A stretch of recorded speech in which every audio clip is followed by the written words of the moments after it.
First time శృంగారంలో పాల్గొనేటప్పుడు ఏమేమి జాగ్రత్తలు తీసుకోవాలి అని అడుగుతున్నారు. అన్ని జాగ్రత్తలు తీసుకోవాలి.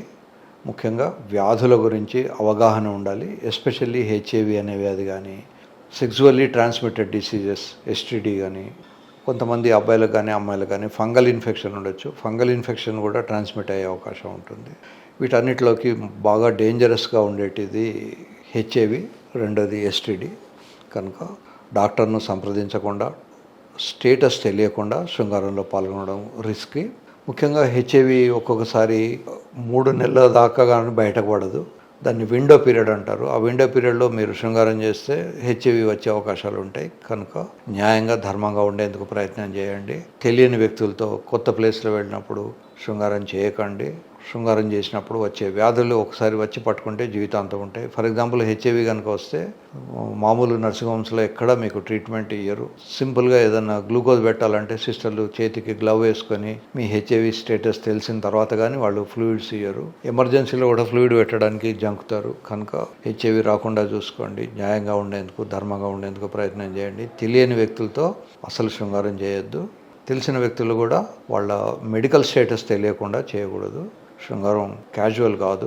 It carries a lot of luggage also. Pregnancy ఒక్కసారి శృంగారంలో కూడా వచ్చే అవకాశాలు ఉంటాయి. చాలాసార్లు చేసినా కూడా రాకపోవచ్చు. ఇన్ జనరల్ మల్టిపుల్ టైమ్స్ చేసినప్పుడు వచ్చే అవకాశాలు ఎక్కువ ఉంటాయి. అందుకనే మేము పెళ్ళైన తర్వాత ఒక 1 year దాకా పెద్దగా ఇన్వెస్టిగేషన్స్ అలో చేయము. బట్ దురదృష్టవశాత్తు ఈ కాలంలో ఏంటంటే బాగా ఏజ్ వచ్చిన తర్వాత కానీ పెళ్ళిళ్ళు చేసుకోవట్లేదు. కనుక వాళ్లకు పెళ్ళైన కొత్తలోనో పెళ్ళికి ముందు నుంచేనో ఇన్ఫర్టిలిటీ ప్రాబ్లమ్స్ ఏమైనా ఉన్నాయని చెక్ చేయాల్సి వస్తుంది. బట్ ఇన్ జనరల్ 20-25 ఏళ్ళకు కనుక పెళ్లి చేసుకునే వాళ్ళు ఉంటే వాళ్ళకు 1 year తర్వాత కానీ ఏమి టెస్ట్లు చేయాల్సిన అవసరం ఉండదు. మిత్రులు అడుగుతున్నారు, ఈ మధ్య ఫారెన్సిక్ ల్యాబ్స్ అనేటివి మార్కెట్లో వస్తున్నాయి. డిఎన్ఏ టెస్ట్ల గురించి కొంచెం చెప్పండి. డిఎన్ఏ అనేది ఒక జెనెటిక్ మెటీరియల్. ఫర్ ఎగ్జాంపుల్ తండ్రికి ఒక రక్తము, తల్లిది ఒక రక్తము ఉన్నదని ఈ 2 రకాల రక్తాలు కలిసినప్పుడు బేబీకి ఒక స్పెషల్ రక్తం గ్రూపు రావచ్చు. తండ్రి ఓ పాజిటివ్, తల్లి ఓ పాజిటివ్ అయినప్పుడు ఇద్దరికి కూడా పిల్లలు కూడా ఓ పాజిటివ్.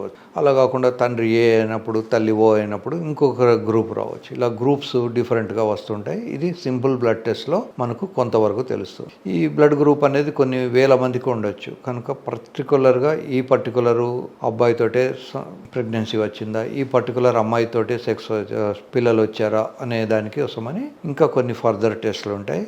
గర్భవతిగా ఉన్నప్పుడు చేసే జెనెటిక్ టెస్ట్లన్నీ కూడా నోటిఫికేషన్ లేకుండా చేయడానికి ఉండదు. ఓన్లీ రికగ్నైజ్డ్ ల్యాబ్స్ మాత్రమే ఆ జెనెటిక్ టెస్ట్ చేసేసి ఆ బేబీ హెల్త్ గురించి కానీ, బేబీ సెక్స్ గురించి కానీ చెప్పడానికి ఉంటుంది. ఇకపోతే తీరా బేబీ పుట్టిన తర్వాత టెస్ట్ చేయడానికి బేబీ బ్లడ్ తీసుకొని లేదా బేబీ అంబెలికల్ కార్డ్లో ఉన్నటువంటి కొంత టిష్యూ తీసుకొని అమ్మాయి రక్తంలోంచి కొన్ని అమ్మాయి శరీరంలో ఈవెన్ టంగ్ క్లీనర్తో తీసిన టిష్యూ కూడా సరిపోతుంది. దాంతో కానీ రకరకాలైనటువంటి టెస్టులు చేసి వాళ్ళ జెనెటిక్ మెటీరియల్ కంపాటబుల్ ఉందా లేదా, ఆ జెనెటిక్ మెటీరియల్ ఆ బేబీలో ఉందా లేదా తెలియచ్చు. చాలామందికి ఏమిటంటే ప్రెగ్నెన్సీ వచ్చిన తర్వాత దాన్ని అబార్ట్ చేయించుకుంటారు. అబార్టింగ్ మెటీరియల్ని కూడా మీరు కలెక్ట్ చేసుకొని ల్యాబ్కి తీసుకెళ్తే సస్పిషన్ ఉన్నటువంటి అబ్బాయా అమ్మాయా ఎవరి సెమెన్ వల్ల వచ్చింది అనేది కూడా మీరు నిర్ధారించుకోవచ్చు.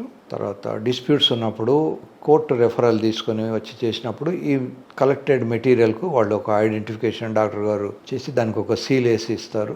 మీరు కోర్టుకు తెలియకుండా, పోలీసులకు తెలియకుండా మీలో మీరు అబార్షన్ చేయించుకొని తర్వాత ఫలానా వాడి వల్లే వచ్చింది, వాడు చేశాడు అని అలిగేషన్స్ పెట్టే బదులు చక్కగా లాయర్ను కలుసుకోండి, పోలీస్ స్టేషన్లో కంప్లైంట్ ఇచ్చుకోండి.